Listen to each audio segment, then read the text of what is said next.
டாட்டுவா இல்ல அவனுக்கு ஏதாவது தோல் வியாதியா ஒண்ணுமே புரிய மாட்டேங்குது எல்லா நாட்டுல. எவ்வளவு அக்கிரமம். நம்முடைய தமிழ்ல நிறைய பழமொழிகள் உண்டு.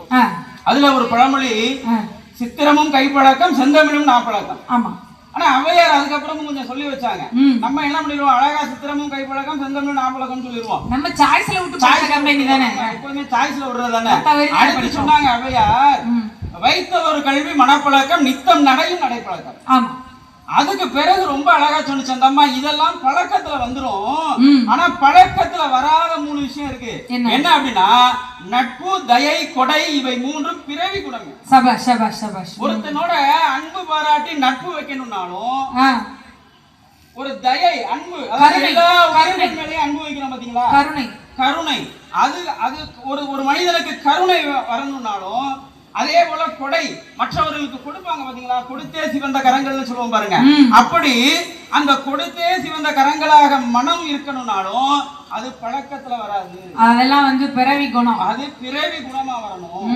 அப்ப அந்த இடத்துல யார் இருப்பா, ஒரு அன்பு செலுத்தக்கூடிய இடத்துலயும் ஒரு கருணை செலுத்தக்கூடிய இடத்துலயும் ஒரு கொடை வள்ளலாக இருக்கக்கூடிய இடத்துலயும் யார் இருப்பான்னா அந்த கடவுளே வந்து இருப்பானா. அதனாலதான் என்ன சொன்னோம், அன்பே சிவம். அப்ப அதுக்கு நம்ம பாட்டு கொடுத்தா ஒரு மனிதன் எப்படி இருக்கணும், அந்த மனிதனுக்குள்ள எப்படி தெய்வம் வருவான்ங்கிறதுக்கு சொன்னா, பல நூல் படித்து நீ எறியும்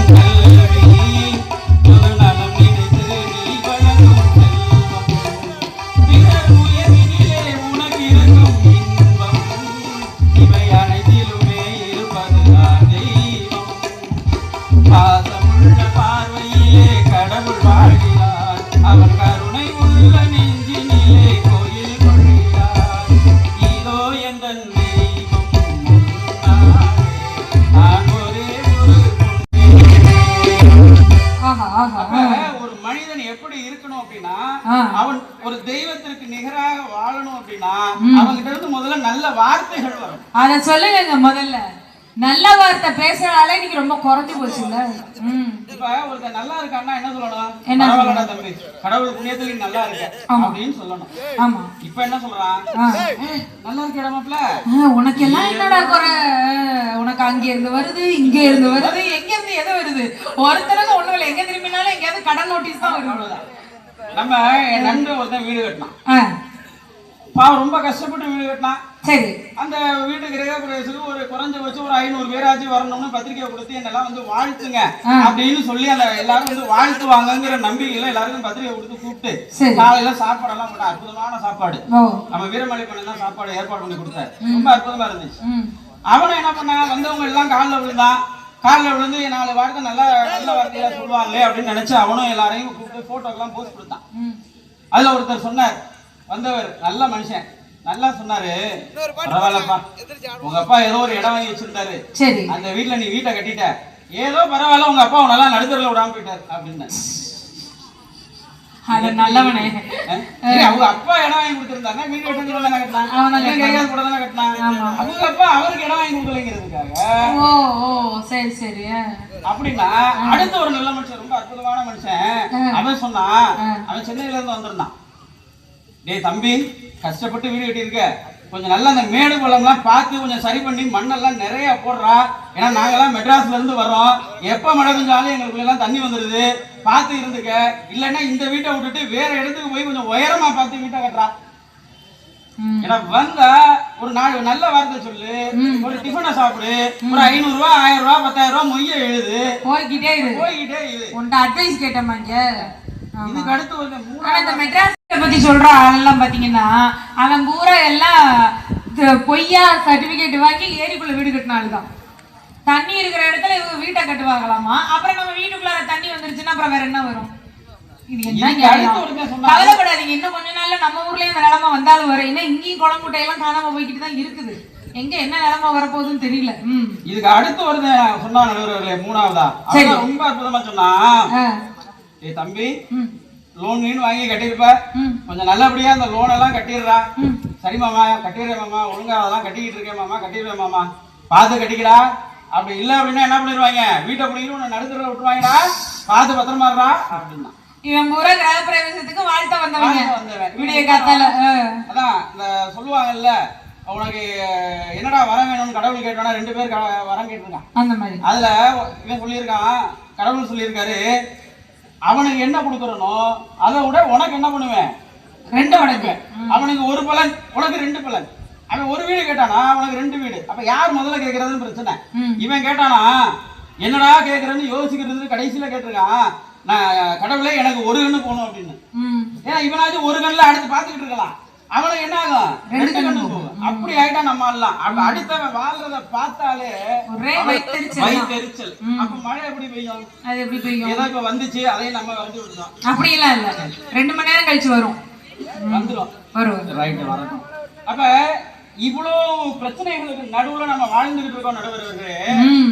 இவ்வளவு பிரச்சனைகள் இருந்தாலும் நீங்க என்ன பண்ணலாம், சந்தோஷமா வாழலாம் அப்படிங்கிறதுக்கு கவிஞர் பாட்டு கொடுத்தாரு. சொல்லுங்க. வாழ்க்கை என்றால் 1000 இருக்கும், வாசல் தோறும் வேதனை பிறக்கும். வாழ்க்கை என்றால் 1000 இருக்கும், வாசல் தோறும் வேதனை பிறக்கும். வந்த துன்பம் பாடி நின்றால் ஓடுவதில்லை, பாடி நின்றால் ஓடுவதில்லை. எதையும் தாங்கும் இதயம் இருந்தால் இறுதி வரைக்கும் அமைதி இருக்கும். மயக்கமா கலக்கமா மனதிலே குழப்பமா, வாழ்க்கையில் நடுக்கமா. வாழ்க்கை என்றால் 1000 இருக்கும், வாசல் தோறும் வேதனை பிறக்கும். வீடு கஷ்டம் தான், வீட்டுக்கு வீடு பிரச்சனை தான். ஆனா அந்த பிரச்சனையை நினைத்து கொண்டே இருந்தால் இந்த பூமியிலே வாழ முடியாது. அதனால பிரச்சனைகள் இருக்கும். நம்பிக்கை பாருங்க, நிறைய வந்துட்டேன். அதனால எப்படிப்பட்ட வாழ்க்கையாக இருந்தாலும் அந்த வாழ்க்கையை எப்படி வாழணும்னா சந்தோஷமாக வாழணும். வீரமாகாளி அம்மா இருக்கா, நம்மளை காப்பாத்துவாங்கிற நம்பிக்கையோட வாழணும். அதனால வாழ்க்கையின் மீது நம்பிக்கை வையுங்கள், நல்ல வாழ்க்கையை வாழுங்கள் என்று சொல்லி நல்ல வாய்ப்புக்கு நன்றி கூறி விடைபெறுகிறேன். நன்றி. இப்படி எல்லாம் நல்ல பேச்ச கேட்டா சமூகம் நல்லா இருக்கும். ஒரு இடத்துக்கு போனா மனசார வாழ்த்தணுங்கிறதே குறைஞ்சு போச்சு. எவ்வளவு பொறுப்பா பேசுறாரு பாத்தீங்களா? நம்மால பல பேர் காலையில குட் மார்னிங் அனுப்புவான் போன்ல. ஆனா எனக்கு இதுக்கு மட்டும் விடை தெரியவே இல்லை முத்துலட்சுமி. நானும் ஒரு 20 வருஷமா செல்போன் வச்சிருக்கேன். இந்த ஒரு 10-12 வருஷமா ஆண்ட்ராய்டு போன் வச்சிருக்கிறோம் கையில. காலையில எந்திரிச்ச உடனே ஒரு 125 பேர் குட் மார்னிங் அனுப்பினா இத்தனை பேருக்கு நம்ம திருப்பி குட் மார்னிங் அனுப்பிக்கிட்டு இருந்தா நம்ம வேலை வெட்டி பாக்குறதா இல்லையா? அதாமா கரெக்ட். தங்கச்சி சொல்ற மாதிரி காலையில குட் மார்னிங் சொல்ல ஆரம்பிச்சா திருப்பி குட் ஈவினிங் வந்துருது. இடையில குட் ஆஃப்டர்நூன் வேற போடுறாங்க. இதுல என்ன தெரியுமா, சில ஆளு ரொம்ப அக்கறையாக சாப்பிடுங்கள் அப்படின்னு ஃபுல் மீல்ஸ் சாப்பாட போட்டோ எடுத்து வேற போடுறான். இது தேவையா? அடுத்தவன் வயிற்றுல சில கொட்டுறது தானே. எதுக்கு மெசேஜ் அனுப்புறதுனே கிடையாது. அது மாதிரி எது கிடைச்சாலும் அதுவும் இந்த டேட்டா ஃப்ரீன்னு கிடைக்குது பாருங்க. ராத்திரி 12ல இருந்து பைத்தியங்களாக்குறதுக்குன்னே பிறந்து அதை பிளான் பண்ணி பண்றாங்க.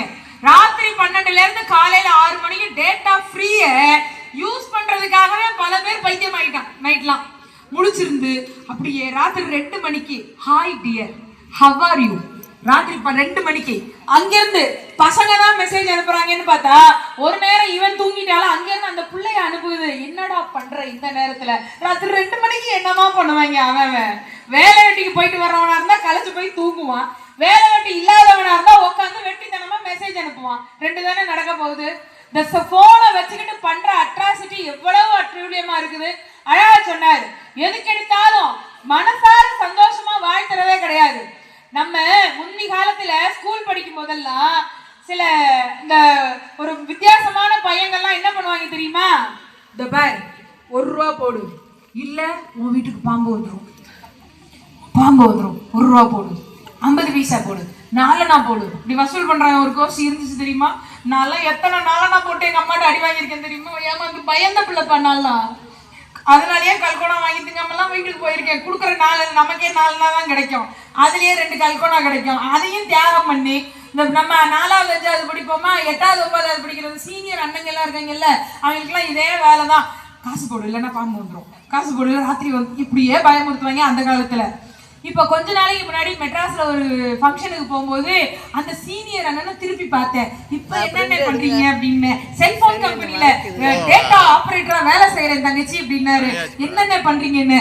தினம் 10 பேருக்கு அஞ்சுதல நாகப்பாம்பு படத்தை அனுப்பி 50 பேருக்கு ஃபார்வர்ட் பண்ணுங்கள், உடனடியாக நல்ல செய்தி கிடைக்கும். அதையே தான் இங்க பண்ணிக்கிட்டு இருக்கிறான் அவன். பொழப்பு தப்பி இப்படிதான் போய்கிட்டு இருக்க. சொன்னாரு பாருங்க, வாழ்த்தணும்னா நல்லா வாழ்த்தணுங்க. எப்படி வாழ்த்தணும் தெரியுமா? சினிமால அழகா கொடுத்தாங்க பாருங்க.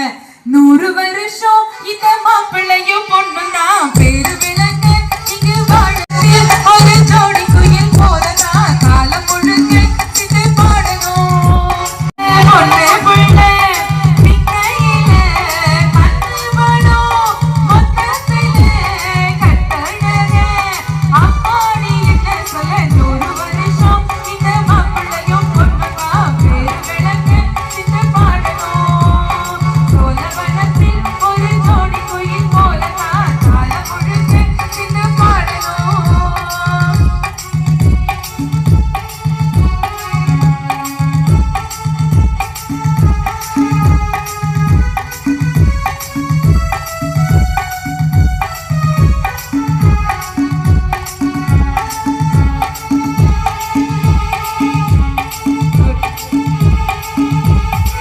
புருஷன் பொஞ்சாதி பொருத்தம் தான் வேணும், பொருத்தம் இல்லாட்டி வருத்தம் தான் தோணும். அவன்தான் அது போல கல்யாணம் பண்ணு, இல்ல நீ வாழு தனியாடா நில்லு. முதலில் யோசிக்கணும், பிறகு நேசிக்கணும், மனசை எண்ணிக்கிட்டா சேர்த்துக்கிட்டு வாழு. உனக்கு தகுந்தபடி மனசு புரிஞ்சபடி இருந்தா ஊரறிய மாலை கட்டி போடு. சொத்து வீடு வாசல் இருந்தாலும் சொந்தம் பந்தம் எல்லாம் அமைஞ்சாலும் அட உள்ள ரெண்டு ஒட்ட விட்டா கல்யாணம் தான் கசக்கும். 100 வருஷம் 100 வருஷம் நீங்க மாப்பிள்ளையும் பொண்ணுதான் பேரு விளங்க நீங்க வாழணும். சோழவனத்தில் ஒரு ஜோடி குயில் போலதான் காலம் முழுக்க சிங்க பாடணும். பாட்டு அப்படி வந்துச்சு இல்ல. இதெல்லாம் அக்கறையோட பாடினாங்கம்மா. ஏதாவது நல்லதா குடும்பத்துக்கு சொல்லியிருக்காங்களா? அவர் சொன்ன மாதிரி இந்த நடுராத்திரியில தூக்கம் இல்லாம டேட்டாவை காலி பண்றதுக்குன்னு கடுமையா உழைக்கிறாங்களே, இந்த பையங்களுக்கு எல்லாம் ஏதாவது நல்ல விஷயம் இருக்கா? சினிமாவுல குடும்பத்தை சந்தோஷமா பாத்துக்கிறதுக்கு ஏதாவது நல்ல பாட்டு இருக்கான்னு கேட்டிருக்காரு. அதை பத்தி பேசுறதுக்கு தேவகோட்டையிலிருந்து வருகிறார் அன்பு தம்பி லட்சுமி நாராயணன் அவர்கள். பலமா நல்லா ஒரு கைத்தட்டல் கொடுங்க தம்பி.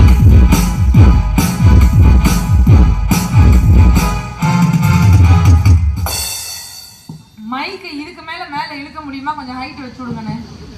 உயர்ந்த மனிதன் நம்ம குழுவிலேயே. நல்லா வளருங்க. ஆரம்பிச்சு 1.5 மணி நேரம் ஆகுது தங்கம். பேசுங்க. எங்கும் தமிழ் எங்கள் கவி பாரதி எண்ணப்படி வேண்டும்.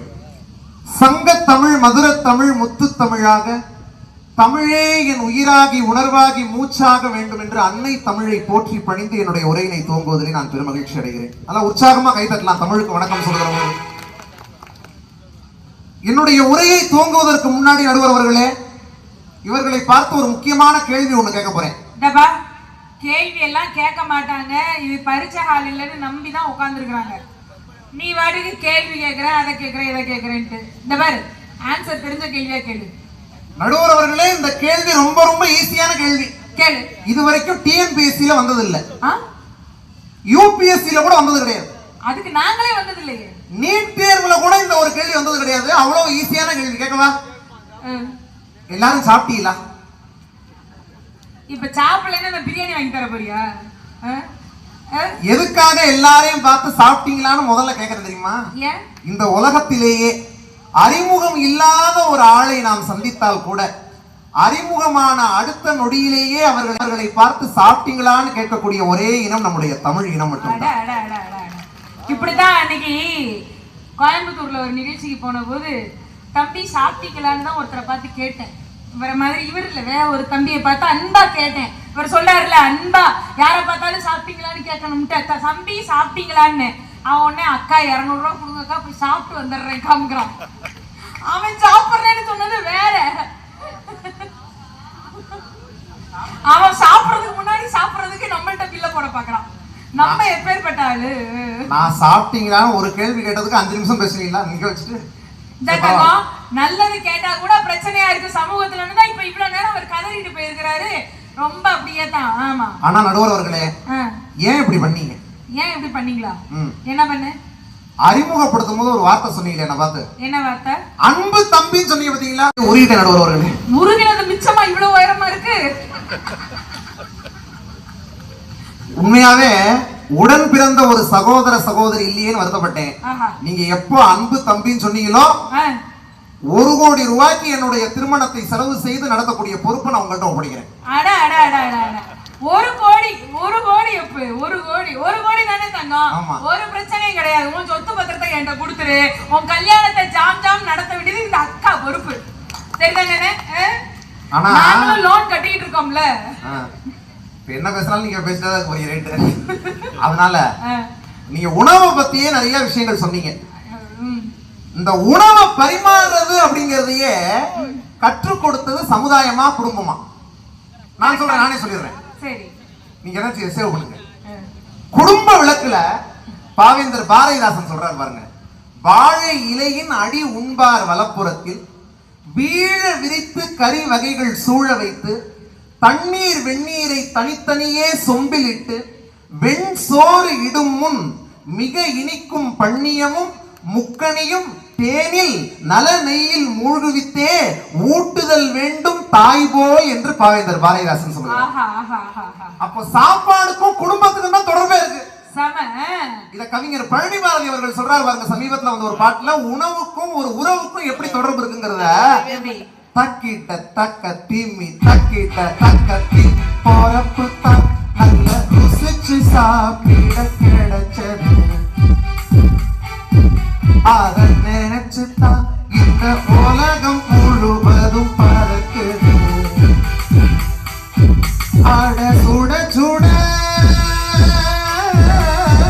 சுட சுட அந்த மதுர மல்லி போயிட்டிய நீ குழம்புல கொஞ்சம் புரட்டி சாப்பிட எச்சி உள்ளுக்குள்ள இந்த பொறப்பு